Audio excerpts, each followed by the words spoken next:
Welcome to 7,000 Leagues Under the Scene, our alt-week content. Feast or Famine Studios is made up of real people with lives, jobs, families, and schedules that conflict more often than we'd like. So every other week, we'll be dropping a short podcast where some or all of us get together to chat about a recent episode, something specific to our table, or anything geeky that tickles our fancy.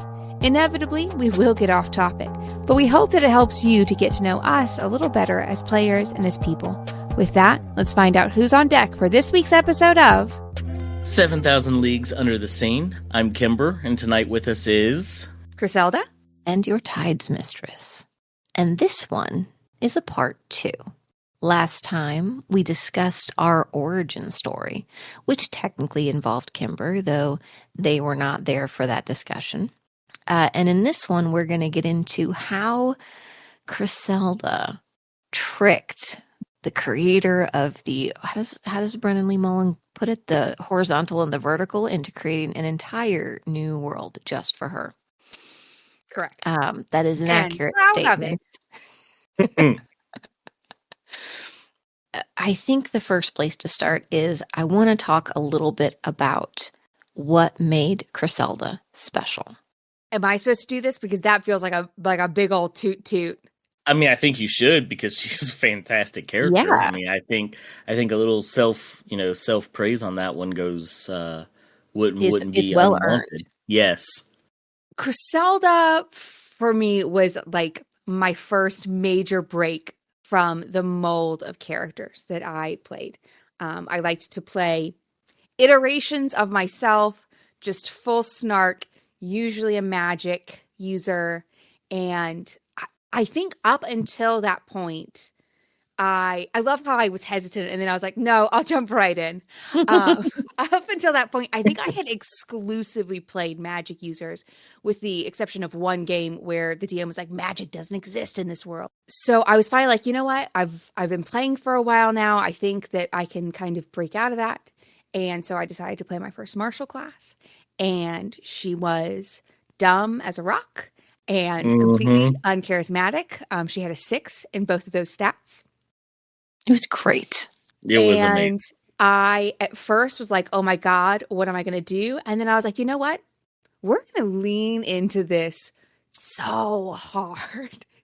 And so I played her as having a fighting-related brain injury that had never properly healed.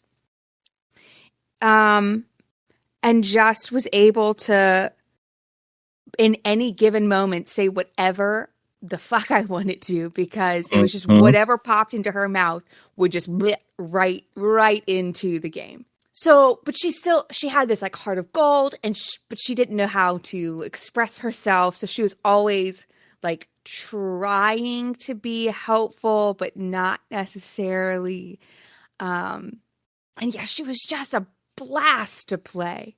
Occasionally very helpful. She got a couple nat 20 checks at very funny points for her. We essentially put in like a wisdom or intelligence check moment for her, because it was very difficult for me sometimes to take that backseat and be like, yes, I have a great idea right now, but there is no way that Griselda would come up with that. So every once in a while, if I was like, you know what, I think maybe this one stands a chance, we would do a roll. Yeah, and it was interesting to have our moments, because she had a fairly high wisdom modifier, so it made sense that all of a sudden, occasionally, she would just have these like insights of, a spark of wisdom, so to speak. Well, and the fact is, you did play her as someone who never fully recovered from a brain injury. So it also made sense that sometimes there would be these flashes of remembrance, or flashes of, there's at least a couple times, and I'm pretty sure it was in the second campaign, not the first time, where you rolled really high on that intelligence or wisdom save. And you would say a word, and then someone go, I didn't know you know the word, da-da-da. And then you'd instantly go, the who what now? What? Yeah. I didn't say that. You know what that means. For me, you're not supposed to have favorite characters amongst your PCs as the DM. I think you say that just like as a parent, you're supposed to say, I'm But have a favorite. I think very specifically why Griselda became the favorite relatively quickly was first of all, Griselda's story took a turn that was completely unintentional. And There, whose fault was that? who was that? that would be my fault. I made a character choice that removed Griselda's the person that she came to the island with, someone she had a relationship with and knew and trusted, and me as the player, I got to the point I wasn't comfortable playing that particular character. Like I had created a bard and I was not good at it and I was not having fun. So I talked to our Ty's mistress and asked to, change, and there were some things that had to happen, but that initial character just left the island and left Griselda there on her own, which led to a unexpected rage, maybe we could say. I mean, I literally. So we, after that point, I went to the tithe mistress and was essentially like, I think this would have a very profound effect on Griselda. And so she ended up mechanically taking a level of barbarian, but essentially it was not because she wanted to, but because she could not control her emotions anymore. She could not emotionally regulate without this person in her life and the circumstances with which it happened, because there was a lot that was happening in the background. Yeah. So she would situationally rage without real conscious thought. Anything that could trigger her did, and she would just garner levels of exhaustion until, eventually, storyline wise, we got to a place where she was able to come into her own. And that was a really fun thing to play out for me. I love to torture my characters. It won't take you all long to figure that out as you're listening.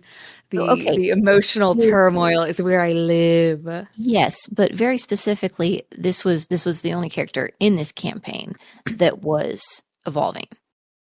Everyone else had gone, this is my character, this is their note, and I'm sticking to this, and this is who they are. And it was like, well, okay, then there's not a lot I can do if it doesn't matter how many hooks or threads or whatever, you're not going to veer from your chosen course. So having at least someone who was willing to lean in and go, how is the story changing this? How is this guiding? How is this flexing around? And then, of course, in the end, in a very heroic moment of sacrifice, Griselda died. Yep. And I think that was a huge blow for the table. It was very much a thing of we'd never played a campaign long enough where anybody had ever realistically come close to dying. Mm-hmm. Yeah, that was the first time. When you make it 10 sessions at most in, unless you're playing a campaign on hard mode.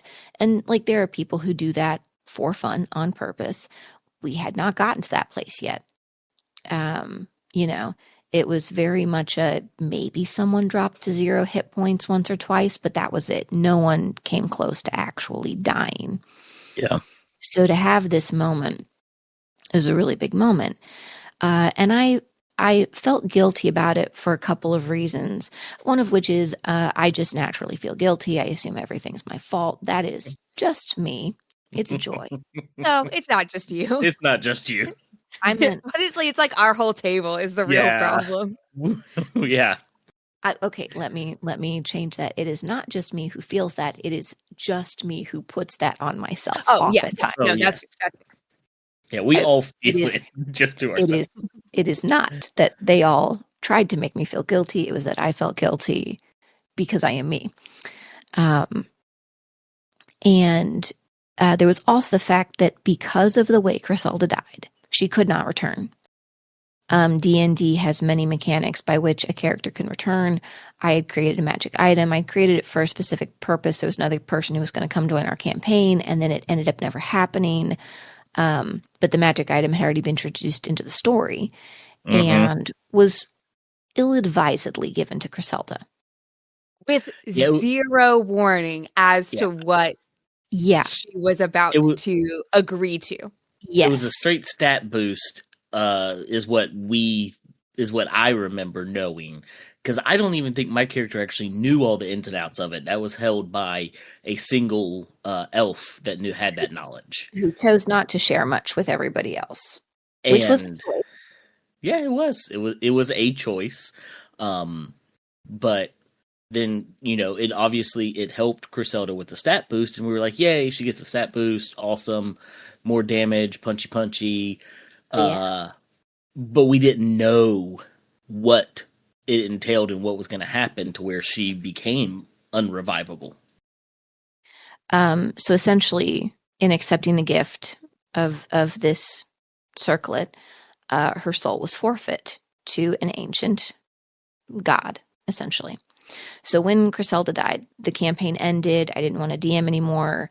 And some months later, Griselda came to me and said, I really miss playing her. And I missed her too. She was my favorite. Was this before or after I gave you a painted mini of her for your birthday? I feel like it was right around that time. It was right around that time.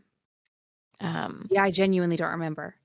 I mean, you're asking the wrong person if you want somebody to remember. That's fair. But I just saw her up on the wall. So yes. The thing is that I had jumped a character, have jumped characters from one campaign to another in the past.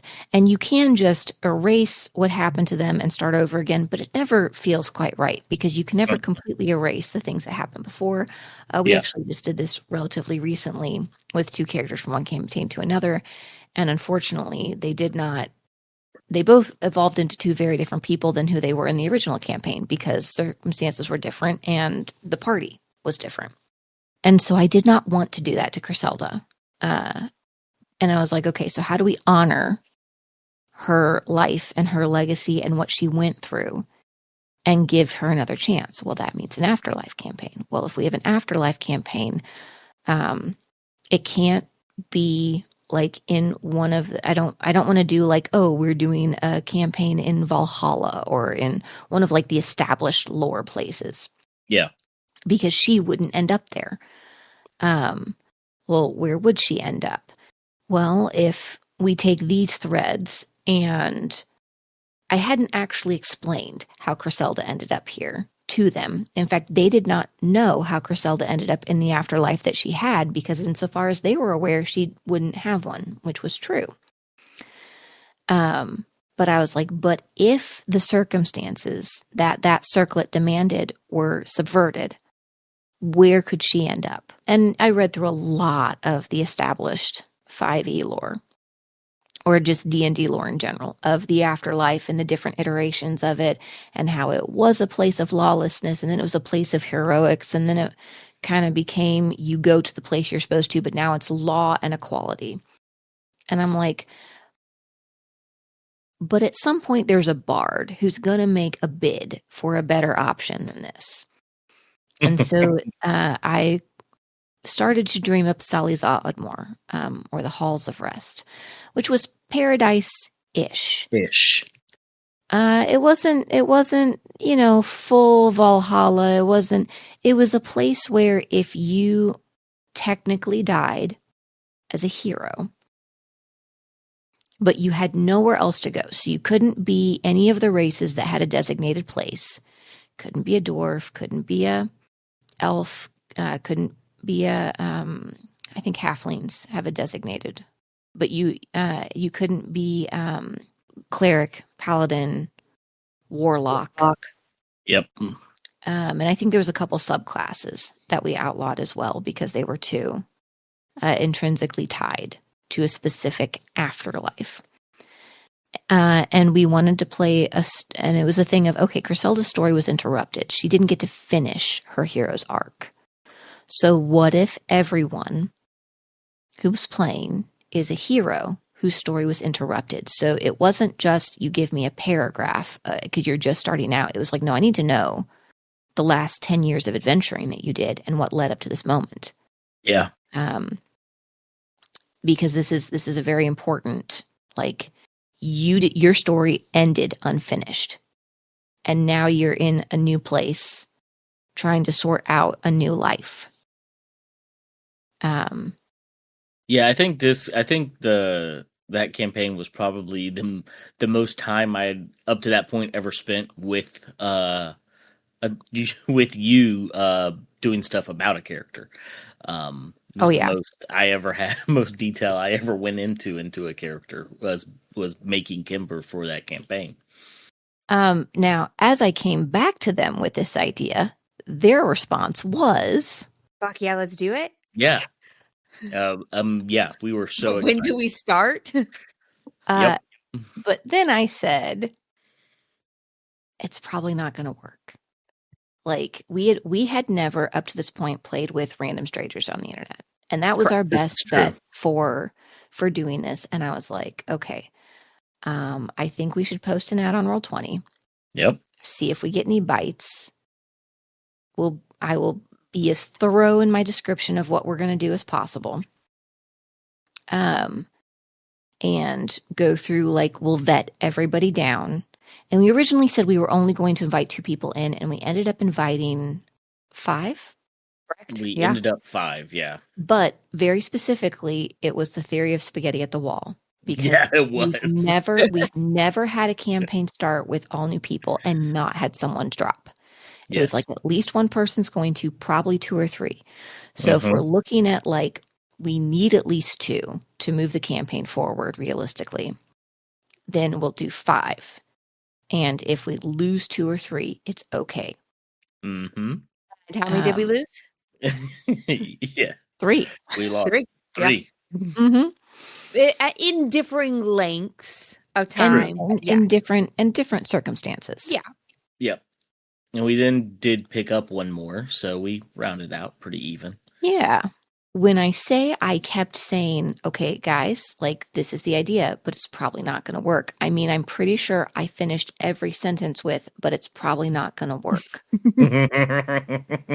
I was very, I don't know if I was protecting myself or trying to protect you or just being incredibly pessimistic because there was a whole lot of other shit happening at that moment that was not making life great, if we're being honest. Probably all 3, but yeah. Because I think that was 2021. That sounds about right. Line-wise, that makes sense. Yeah. So that was not a great year for a number of reasons. Other than starting a random group online. It was good for that. It was the saving grace. Which has paid dividends. So many. So first of all, I would encourage you, if you're looking for a group to play, there are Discord servers, there are Roll20 chat rooms, there are Roll20 message boards. There's ways to find people. It doesn't always work the first time. Yeah. We went through multiple iterations of tables before we landed this one. And some people are going to come with you for decades, and that's lovely. And some people aren't, and that's okay. Yeah. Find your table and build from there. And people are going to come and go from that table. We've since the casting of the net out for Solly's Oddmore, we've probably had, in different iterations of different groups and different things that we've done, had maybe 10 to 12 other people we've played with in that time period, some of whom we still speak to and play with in other campaigns, some people that we have, had a short period of time with and then they passed on to other things. They didn't pass on. Sorry. I mean, their lives they moved on. They're all still alive. As far as we know. Yeah. As far as we know, they're all still alive. But, we wish them all the best and enjoyed the time that we had with each and every one of them. Yep. But it was, I think that was like one of the hardest and scariest parts was like okay, this is my original idea. I'm putting it on the internet for other people to see. And I do think initially the response was a little overwhelming on Roll20. Oh my gosh, yeah. How Yeah, many there was a applicants did lot. we have? It was like 30. There was a lot of people. So I will say I had a lot of people in their responses tell me, "Oh, I've never heard of anything like this before. This sounds really interesting." And I think part of it was I gave a lot of detail. Mm-hmm. I even laid out the rules for like these are the races and subclasses and classes that are available. Everything else is out for these reasons. These are the types of stories we want to explore. This is how much background I'm expecting from you. This is, da da da da da, and all the way down the line. And we also implemented a rule of we did not accept any applicants who were younger than 25. Yes. Correct. And that's a kind of a personal decision. Like your table rules are your table rules. You do your thing. I know I was oftentimes kind of an inconsiderate asshole as a young adult. I think most young adults are oftentimes inconsiderate assholes without meaning to be. In terms of time priorities. We also, by no means are we an adult podcast, but we do occasionally go a little bit off the rails. Yes. I think there will be an episode coming up very soon where that will be very obvious. So having, and not that somebody younger than that can't interact in that way, but just the safety net of, hey, we're all adults of a certain age. We kind of know when it's too far. We all quickly got a pretty good understanding of each other.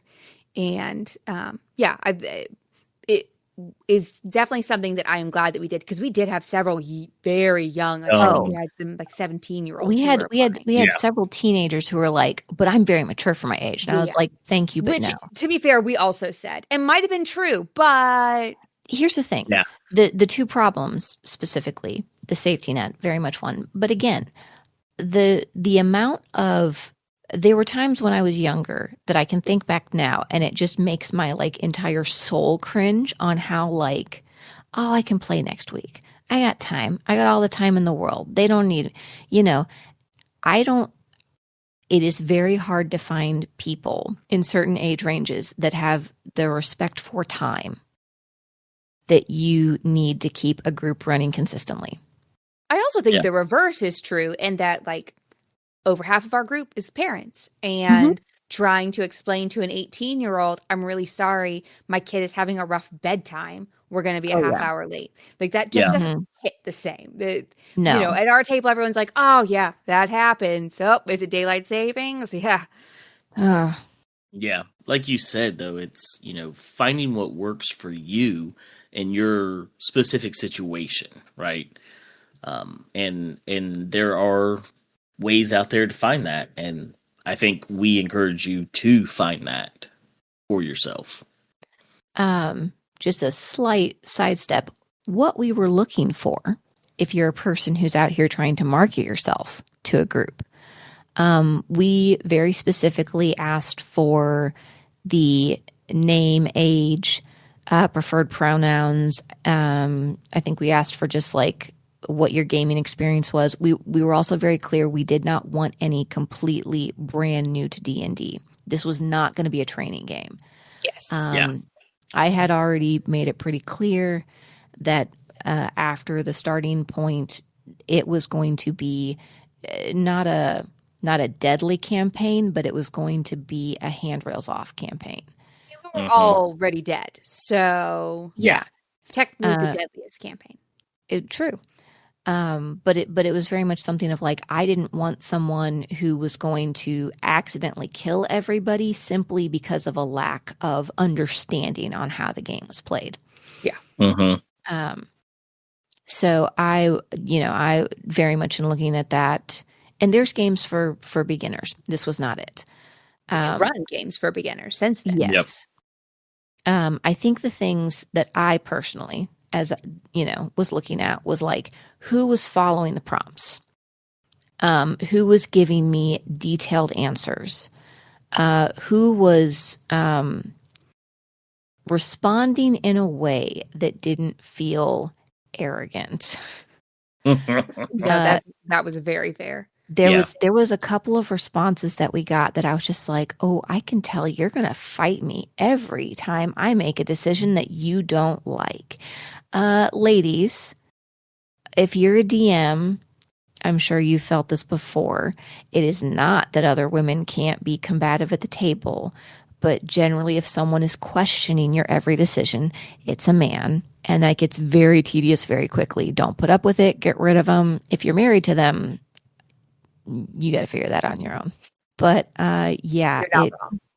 Would like to apologize for all men out there. I feel like they definitely need it. They should apologize. I appreciate that. It can be a boys' club at time, so I know that finding a safe group as a woman can be really hard. But for you two having also been involved in other postings and everything, what kind of stuff did you look at for people looking for a spot in one of our games? The last one that I did, that they were female presenting, because the last campaign that I ran exclusively for ladies, which if you are a female GM, I cannot stress enough how incredibly fun that is. Oh, it was hilarious. Would highly suggest it. Not that guys can't be fun too, but every once in a while. And I mean, I think a lot of the same things. I'm fairly certain that I like baked in a question that wasn't even related to the game, that was essentially like a stopgap of have they read what I posted. That I think it was just like a random fact about themselves or something to check to make sure. Because if you're not gonna invest here at the like starting point, you're not gonna invest in the game. Yeah, for sure. So true. Yeah, I think the looking for a level of creativity, like I remember that there were some fairly generic ones out there, and there were occasionally some creative ones, but I think several of who are currently in our at our table now, like they had some very specific and creative characters and ideas that they had about bringing to this world or this afterlife, and seeing those and like, yeah, I want to see how that plays out because that sounds amazing. It definitely made things stand out. And then for the second part of our process, we looked at people, and anyone who we thought might be a good fit, we invited into a Discord chat server. And very specifically, we invited them just into the, what did you call it, the coffee lobby or something? It had a specific name. I don't remember. Like no, it a good one though. I wish that I had used Purgatory. That would be perfect. I think it was applicant chat. That's what it was. It was under welcome applicant chat. I just looked at it. We haven't changed it. I should do better. But what I think was very smart was that we kind of like put everyone together in that chat so everyone could see what everyone was talking about. I was privately messaging people to like work through character ideas, but I also kind of wanted to see who was going to interact and like talk to other people in the group, because I think you can have a successful table where people don't hang out, but I wanted there to be like some camaraderie, some friendship between the players, at least on the Discord server, if nothing else. So a lot of that also depends on the type of campaign that you're planning on running. Yeah. Because if it's like a short form, you're just trying to get through this specific module or this. That's very fair. We say one shot, but our one shots are always like 6 weeks. That's probably not as important, but the plan was always long form. Long form. Yeah, we wanted a long campaign. So we wanted to make sure we would be with people that we could stand. There was definitely a couple people who got called in that early process, either because, honestly, a lot of times it was because I would go, these are the rules, and they would go, great, these are the ways I want to break the rules. And I would go, no. I am here for shenanigans. I am here for build something wild. I am here for pitch me an idea that is taking a spell or an ability or whatever and tell me why you should be able to use it in a different way this one time. But if I tell you, nope, this is a hard and fast ground rule of this game, don't come to me and go, well, this is why I think I should be able to be a cleric. No, I already told you there weren't going to be any clerics. I made that very clear. And all you've done is show me that you can't listen. I think I would have maybe considered it if someone had come up with a truly unique, fantastic, would this work? I'll also say this because I had people pitch me their at least one character idea, preferably two. If someone pitched a character idea that technically infringed on the rules but had a cool reason why it might work, and a character that I could fully accept without that kind of thing, I would look on that much more favorably than someone who pitched me 2 or even 3 characters, all of which are breaking the rules I have laid down. We did end up with one character that technically broke the rules, didn't we? Who are you talking about? Umbra. Well, she? Umbra didn't break the rules. Umbra was intentional. Oh, right. Yes. Oh, how could I forget? Yeah. Oh, we've covered this. I always forget. No, it's okay. Yeah, Umbra sat down with me and pitched me an idea, and I was like, well, I actually had a thought. What do you think of this? This part has been redacted for a future 7,000 Leagues. My apologies. I got ahead of myself. But we did end up gathering our 5 people together. And I think next time we will be discussing with the people who joined us on that adventure who are still with us, correct? Mm-hmm. Yes. Before we close out, I just want to throw out some of my first impressions of these wonderful people as we were meeting them for the first time, and feel free to add anything as we go through. The 5 who joined us: Polly, who's become our fabulous lore master. Mm-hmm. I remember connecting with Polly on Critical Role. I remember how excited she was and how much she loved the story that she gave me. I could tell. And she gave me a very interesting character that I was so very excited to immediately dig into. I remember sitting with Umbra the first time and just going, oh, you're going to be trouble. I think I can handle it. I think we got the general vibe immediately. Yeah, we got that fast from Umbra. Yeah. But Umbra was also very willing to listen. And when I said, no, not that, they went, okay.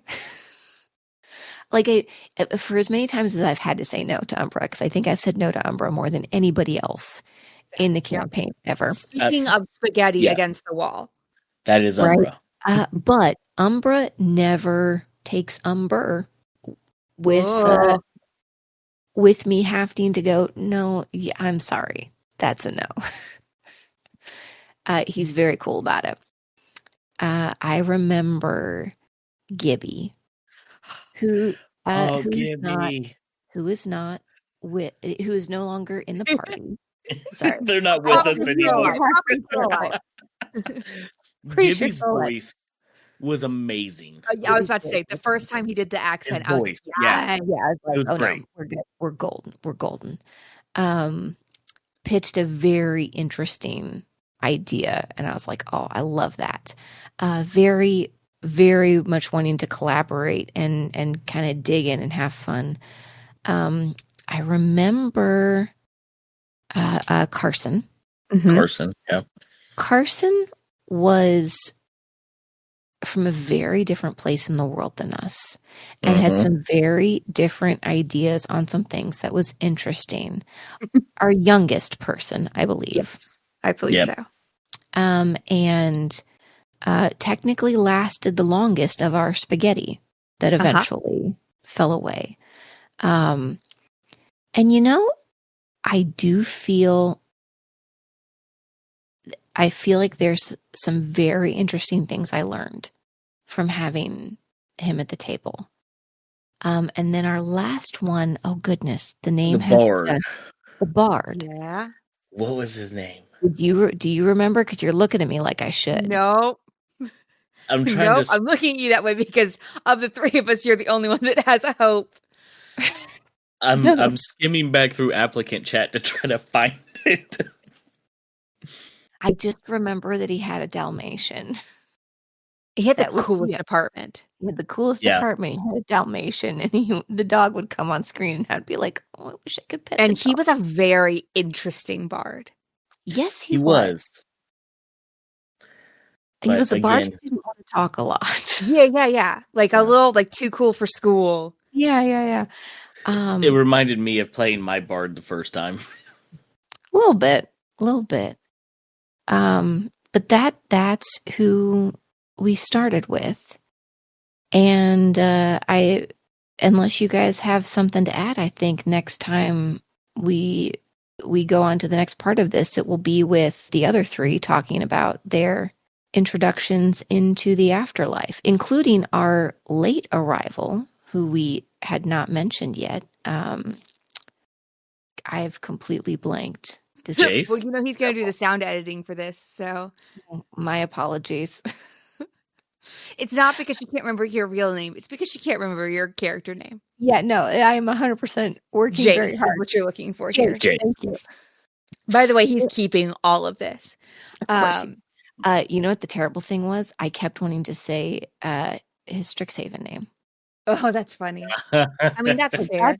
That's not the right character. I think the only thing left to say is thank you. I appreciate that more often than not, the little earworms that you get tend to benefit me. And I really appreciate that about you and our friendship.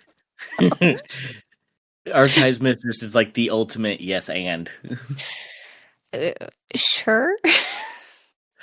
Well, it is beyond my honor to have done this for you guys, and that we got to embark on this incredible adventure, the three of us together, that lasted, I mean, is still technically happening, but that first campaign that went for 2.5 years, and now into another campaign that is now a year and a half in almost.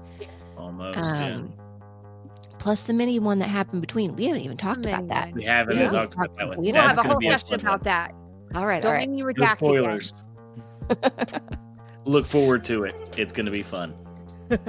Thank you again for diving in with us. We hope that you enjoyed listening to that half as much as we enjoyed making it. Tune in next week for the continuation of our story from Feast or Famine Studios.